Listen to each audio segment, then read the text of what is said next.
कहानी की शुरुआत 1977 में मिडल ईस्ट की एक इमारत से होती है, जहां हैरी एक आदमी से पूछताछ कर रहा था कि तभी उसकी नजर उस आदमी के मुंह में मौजूद एक पिन पर पड़ी, जिसे देखते ही ली ने अपने साथियों की जान बचाने के लिए खुद उस आदमी के ऊपर छलांग मार दी, जिसके बाद एक जोरदार धमाका हुआ जिसमें ली की जान चली गई। अपने साथी की इस बहादुरी से हैरी, मर्लिन और लैंसलॉट बहुत ज्यादा प्रभावित थे। इसके बाद हैरी लंदन में ली की विधवा बीवी मिचेल से मिलने उसके घर गया, जहां उसने मिचेल को एक खास मेडल दिया जिसके पीछे कुछ नंबर लिखे हुए थे, जिनका इस्तेमाल वो कभी भी मदद मांगने के लिए कर सकती है। पर मिचेल ने इस मेडल को लेने से साफ इनकार कर दिया, जिसके बाद हैरी ने वो मेडल ली के बेटे एग्जी को दे दिया कि हो सकता है कभी उसे इसकी जरूरत पड़ जाए। खैर, इसके 17 साल बाद अर्जेंटीना में प्रोफेसर आर्नोल्ड को कुछ लोगों ने बंधक बना लिया था, जो अब अपने बॉस के आने का इंतजार कर रहे थे कि तभी उन्हें दरवाजे पर एक दस्तक सुनाई दी, और जैसे ही एक आदमी ने दरवाजा खोला तो उसके सामने लैंसलॉट खड़ा था, जिसने अगले ही सेकंड उस आदमी पर हमला कर दिया और फिर एक एक करके वहां मौजूद सभी आदमियों को खत्म करता चला गया। तभी लैंसलॉट को दरवाजे पर एक और दस्तक सुनाई दी, और जैसे ही वो दरवाजा खोलने के लिए गया तो जिज़ेल नाम की एक औरत ने अपनी ब्लेड लगी हुई टांगों से उसे 2 टुकड़ों में काट दिया। जिसके बाद जिज़ेल ने वहां मौजूद लाशों पर कपड़ा डालने के बाद अपने बॉस वैलेंटाइन के लिए दरवाजा खोला, जिसने कमरे के अंदर आते ही सबसे पहले प्रोफेसर से सॉरी कहा। सॉरी प्रोफेसर साहब, वो मुझे भी वायलेंस बिल्कुल पसंद नहीं है, लेकिन क्या करें, जब सीधी उंगली से घी नहीं निकलता तो उंगली टेढ़ी करनी पड़ती है। उधर लंदन में हैरी एक टेलर शॉप में पहुंचा, जो असल में किंग्समैन का हेडक्वार्टर था, जहां आर्थर हेड टेबल पर पहले से ही बैठा हुआ था, और वो सभी लोग एक दूसरे को देखने और बात करने के लिए एक खास किस्म के चश्मों का इस्तेमाल कर रहे थे। मीटिंग के दौरान हैरी का कहना था कि उन्हें अपने दोस्त की मौत का बदला किसी भी हाल में लेना चाहिए। इस पर मर्लिन ने हामी भरते हुए बताया कि प्रोफेसर आर्नोल्ड को अगवा कर लिया गया है और अब उन्हें जल्द से जल्द प्रोफेसर को उन गुंडों से छुड़ाना होगा। खैर, लैंसलॉट के मरने के बाद अब किंग्समैन में एक आदमी की जगह खाली हो गई थी, जिस पर हैरी ने कहा कि मैं किसी को जानता हूँ जो ये जगह ले सकता है। उधर अब तक एग्जी भी काफी बड़ा हो चुका था और अब वो अपनी माँ मिचेल और उसके नए पति डीन के साथ एक छोटे से घर में रहता था। लेकिन डीन और एग्जी का रिश्ता कुछ खास अच्छा नहीं था और उन दोनों में अक्सर बहस चलती रहती। हर बार की तरह डीन से बहस करने के बाद एग्जी अपने दोस्तों के साथ शराब पीने के लिए एक बार में पहुंचा, लेकिन इस बार डीन ने अपने एक दोस्त रॉटवाइलर और दूसरे साथियों को एग्जी को पीटने के लिए कहा, जिसके बाद रॉटवाइलर और उसके साथियों ने एग्जी को परेशान करना शुरू कर दिया। पर इस बहस के बीच एग्जी ने किसी तरह से रॉटवाइलर की गाड़ी की चाबी उठा ली, जिसके बाद उसने बाहर जाते ही उसकी गाड़ी को पागलों की तरह घुमाना शुरू कर दिया। और जैसे ही रॉटवाइलर को इसके बारे में पता चला तो उसने डीन को खबर देने के लिए तुरंत ही उसे फोन किया, पर तब तक पुलिस ने भी एग्जी का पीछा करना शुरू कर दिया था, जिनसे बचने के चक्कर में एग्जी गाड़ी को रिवर्स गियर में भगा रहा था। लेकिन इसी चक्कर में उसने गलती से गाड़ी को ठोक दिया, लेकिन इसके बावजूद वो रुका नहीं और उसने एक बार फिर भागने की कोशिश की, जिसके चलते इस बार तो उसने पुलिस की गाड़ी को ही टक्कर मार दी, जिसके बाद उसे पकड़कर पुलिस स्टेशन ले जाया गया, जहां एक डिटेक्टिव उससे पूछताछ करने की पूरी कोशिश कर रहा था, पर एग्जी कुछ भी बताने को तैयार नहीं था। तभी अचानक से एग्जी को उस मेडल के बारे में याद आया और उसने तुरंत ही मेडल के पीछे लिखे हुए नंबर पर फोन किया, लेकिन फोन जिस औरत ने उठाया उसने बिना उसकी पूरी बात सुने ही फोन काट दिया। एग्जी को एक बार के लिए लगा कि इतने समय से मेडल लेके घूम रहा था, पागल ही हूं मैं। लेकिन अगले ही सेकंड पुलिस स्टेशन में एक फोन आया, जिसके बाद एग्जी को तुरंत ही आजाद कर दिया गया। और जैसे ही वो पुलिस स्टेशन से बाहर निकला तो उसकी मुलाकात हैरी से हुई, जो पहले से वहां उसका इंतजार कर रहा था। इसके बाद वो दोनों आराम से बातचीत करने के लिए एक बार में गए, जहां हैरी ने एग्जी को उसके पिता की बहादुरी के बारे में बताया कि कैसे ली ने उसकी जान बचाई थी। और वहीं दूसरी तरफ एग्जी अपनी पढ़ाई छोड़कर छोटी मोटी चोरी चकारी में लगा हुआ है। तभी डीन के कुछ आदमी एग्जी को पीटने के लिए वहां पहुंच गए और उन्होंने हैरी को बुढ़ाऊ कहते हुए वहां से जाने को कहा, जिसके बाद हैरी तुरंत ही दरवाजे की तरफ बढ़ा, पर उसने वहां से जाने की बजाय अचानक दरवाजे को लॉक करके उन गुंडों को पीटना शुरू कर दिया। और हैरी के अकेला होने के बावजूद भी वो गुंडे उसके सामने कुछ देर तक भी नहीं टिक पाए। खैर, उन सबको पीटने के बाद हैरी ने बारटेंडर की याददाश्त मिटाने के लिए उसके गले में बेहोशी का डार्ट भी मार दिया। और जैसे ही वो एग्जी की तरफ मुड़ा तो एग्जी ने तुरंत ही कहा कि मैं किसी को कुछ नहीं बताऊंगा, मुझे मत बेहोश करना, जिसे सुनकर हैरी काफी खुश हुआ और उसने जाने से पहले एग्जी को शाबाशी भी दी। उधर न्यूज पर वैलेंटाइन अपनी जिंदगी पर बनी हुई एक फिल्म के बारे में बात कर रहा था और इधर जैसे ही एग्जी वापस अपने घर पहुंचा तो डीन ने उसे बुरी तरह पीटना शुरू कर दिया और अब वो किसी भी हाल में उस बूढ़े आदमी के बारे में जानना चाहता था जिसने उसके आदमियों को पीटा था, लेकिन एग्जी कुछ भी बताने को तैयार नहीं था। वहीं दूसरी तरफ एग्जी की पीठ पर लगे एक माइक के जरिए हैरी सब कुछ सुन रहा था और जब ये बात काफी ज्यादा बढ़ गई तो उसने बीच में आकर डीन को जान से मारने की धमकी देते हुए एग्जी को छोड़ने को कहा। और जैसे ही एग्जी वहां से निकला तो बाहर पहले ही कुछ गुंडे उसका इंतजार कर रहे थे, जिनसे बचने के लिए एग्जी ने दीवारों को टापना शुरू कर दिया और वो मस्त पार्कोर करते हुए वहां से बाल बाल बचकर एक टेलर शॉप में पहुंचा जहां हैरी पहले से उसका इंतजार कर रहा था। एग्जी के वहां पहुंचते ही वो उसे पीछे के कमरे में ले गया जहां उसने एग्जी से पूछा कि क्या वो हमेशा के लिए अपनी जिंदगी को बदलना चाहेगा, क्योंकि अगर वो किंग्समैन का सदस्य बन गया तो उसकी जिंदगी पूरी तरह पलट जाएगी। एग्जी के हामी भरते ही हैरी ने उसे एक खुफिया रास्ते में ले जाते हुए बताया कि असल में किंग्समैन दुनिया की सबसे खतरनाक इंटेलिजेंस एजेंसी है। इसके बाद वो दोनों बुलेट ट्रेन में बैठकर शहर से दूर एक बहुत बड़े बंगले में पहुंच गए जहां एग्जी ने पहली बार किंग्समैन के बेस को देखा। इसके बाद मर्लिन उसे एक कमरे में ले गया जहां 8 और उम्मीदवार मौजूद थे, जिनमें से एक ही किंग्समैन का सदस्य बनने वाला था। इसके साथ ही मर्लिन ने उन्हें बताया कि ये दुनिया का सबसे खतरनाक जॉब इंटरव्यू होने वाला है। मर्लिन के कमरे से निकलते ही सभी लोगों ने अपना अपना परिचय दिया। उन सब से मिलने के बाद एग्जी ये तो अच्छे से समझ गया था कि वो उन सब से बहुत अलग है। रात के समय सभी उम्मीदवार सोने की तैयारी कर रहे थे, पर कुछ ही देर बाद अचानक उनके कमरे में तेजी से पानी भरने लगा और देखते ही देखते वो सभी लोग पूरी तरह से पानी के अंदर डूब गए। सभी लोग ऑक्सीजन मास्क बनाने की कोशिश कर रहे थे,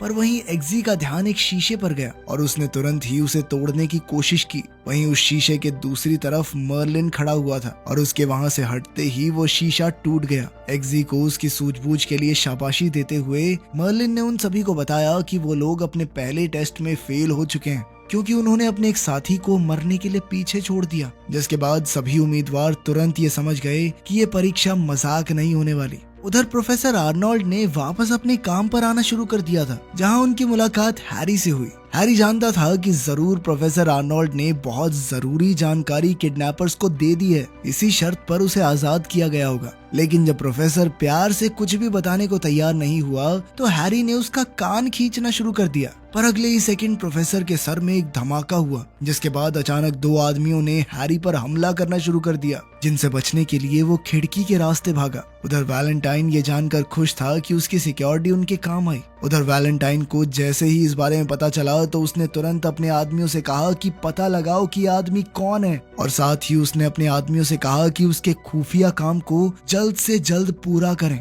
उधर मर्लिन ने सभी उम्मीदवारों को बताया कि उन सभी को एक एक पपी अडॉप्ट करना होगा जो पूरी ट्रेनिंग में उनके साथ रहेगा। इधर हैरी अपने ऊपर हुए हमले की वजह से हॉस्पिटल में दाखिल था। खैर जल्द ही एग्जी को पता चला कि हैरी को एक मिशन में बहुत ज्यादा चोट लगी है और वो हॉस्पिटल में भर्ती है। जब एग्जी उससे मिलने के लिए आया तो मर्लिन ने उसे सिर्फ अपनी ट्रेनिंग पर ध्यान देने को कहा, लेकिन ट्रेनिंग भी कुछ खास नहीं चल रही थी क्योंकि एग्जी का पपी बहुत ज्यादा आलसी था। दूसरी तरफ वैलेंटाइन अपनी फैक्ट्री में चिप्स को बनते हुए देख रहा था और वहीं दूसरी ओर हैरी होश में आ गया। एकेडमी में भी सभी उम्मीदवारों की ट्रेनिंग जोरों शोरों से चल रही थी। साथ ही हमें पता चलता है कि वैलेंटाइन बहुत पहुंचा हुआ आदमी है। एक रात वो स्कैंडिनेविया की राजकुमारी के साथ डिनर कर रहा था, जहां राजकुमारी का कहना था कि उसका प्लान एकदम बेवकूफी भरा है। वहीं दूसरी तरफ प्राइम मिनिस्टर को वैलेंटाइन का प्लान बहुत ज्यादा पसंद आया। वैलेंटाइन की बात को काट कर राजकुमारी जैसे ही वहां से निकली तो उसके ऊपर हमला हो गया,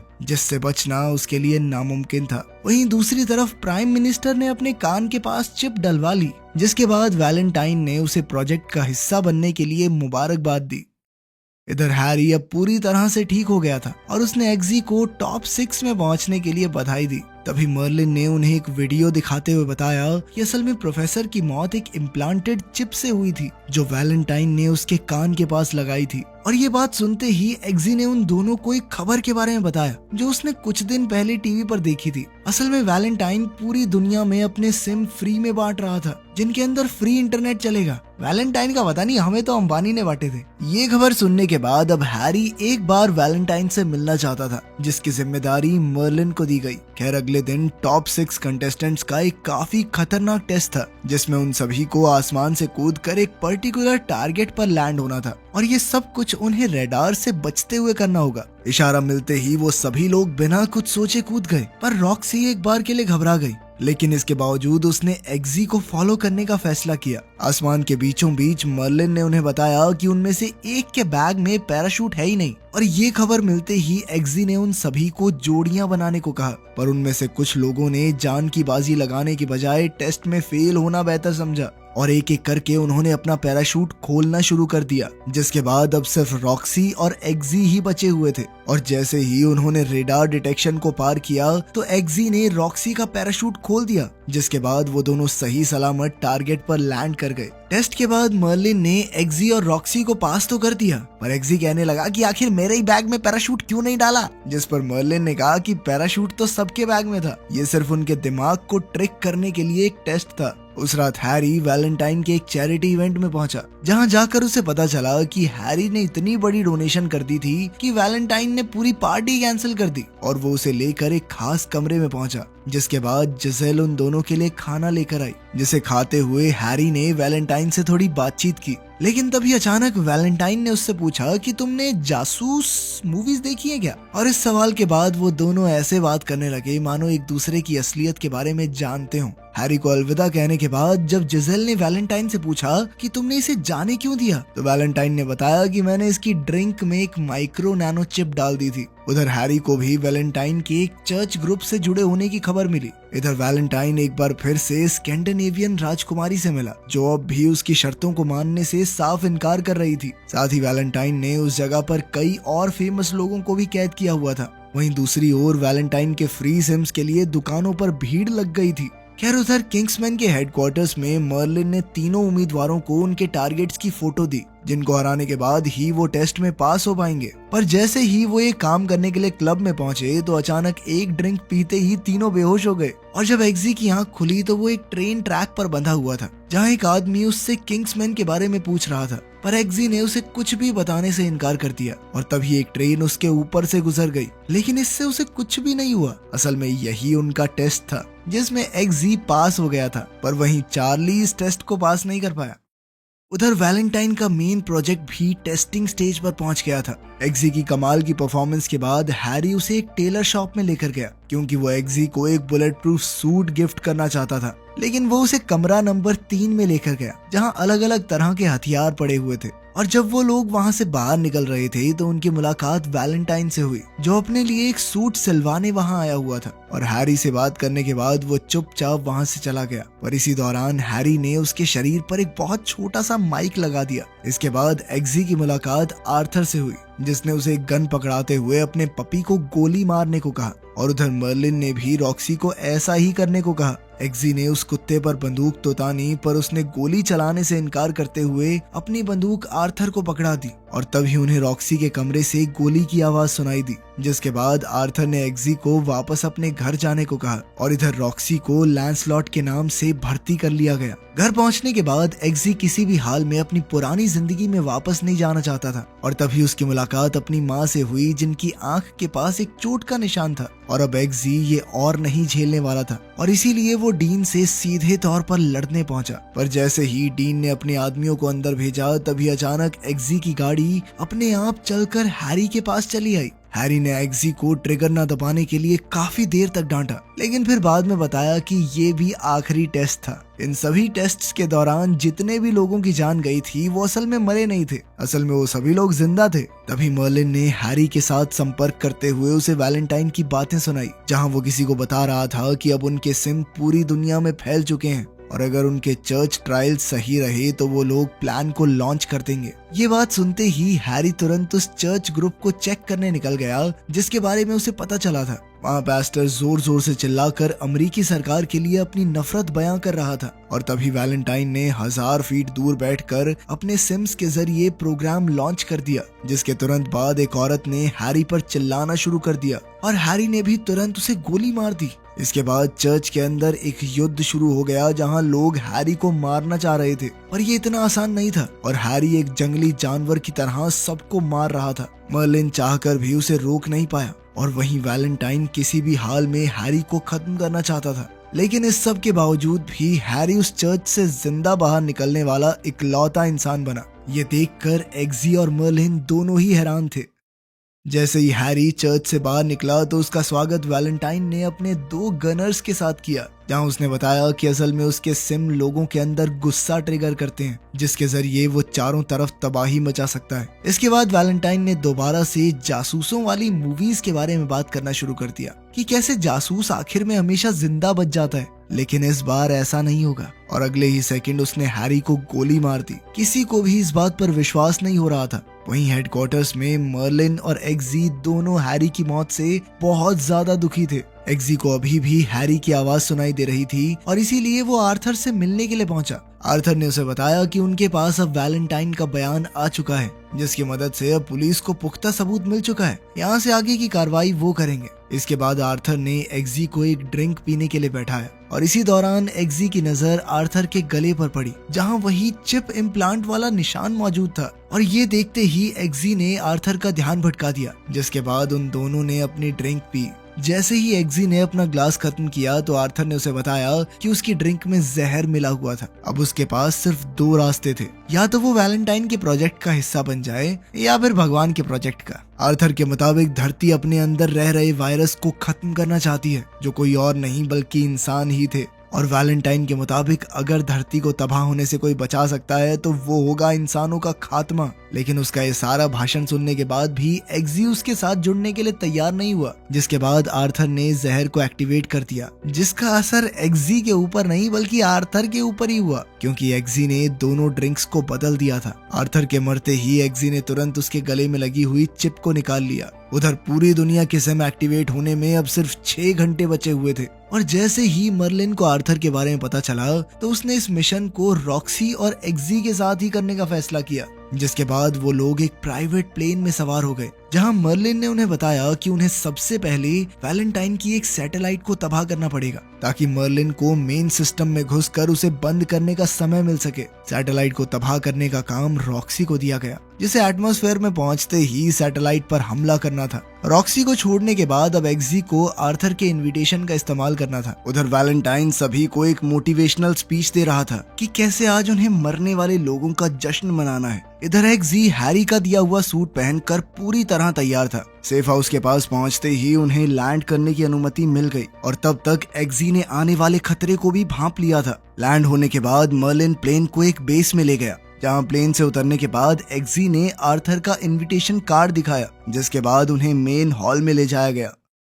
अब बस 18 मिनट बचे हुए थे और इसीलिए उसे जल्द से जल्द कंट्रोल रूम में पहुंचना था। वहीं रॉक्सी लगभग मिसाइल फायर करने ही वाली थी, तभी एग्जी ने स्कैंडिनेवियन प्राइम मिनिस्टर को बेहोश करके मर्लिन को एक्सेस दिला दिया। लेकिन मिसाइल फायर करने से पहले ही रॉक्सी का बलून फट गया और इधर चार्ली ने भी एग्जी को पकड़कर वैलेंटाइन को बता दिया, पर तभी एग्जी ने उसे बिजली का झटका देकर वहीं गिरा लिया और वहीं दूसरा बलून फटने से पहले रॉक्सी ने मिसाइल को फायर कर दिया। इस सब के चलते वैलेंटाइन ने टाइमर को 16 मिनट से 2 मिनट में बदल दिया। इधर मर्लिन प्लेन को तैयार करते हुए एग्जी को निकलने का रास्ता बता रहा था। एग्जी प्लेन की तरफ बढ़ता हुआ तेजी से लोगों को मार रहा था, क्योंकि अब उनके पास सिर्फ 1 ही मिनट बचा था। उधर रॉक्सी भी तेजी से धरती की तरफ बढ़ रही थी, पर तभी अचानक मिसाइल जाकर सीधा सैटेलाइट से टकरा गई, जिसके चलते काउंटडाउन ही बंद हो गया। तभी मर्लिन की नजर एक बायोमेट्रिक लॉक पर पड़ी, जिसके बाद उसने एग्जी को कई सारी बंदूकों का ऑप्शन देते हुए कहा कि किसी भी हाल में वैलेंटाइन के हाथ उसके कंप्यूटर को ना छुएं।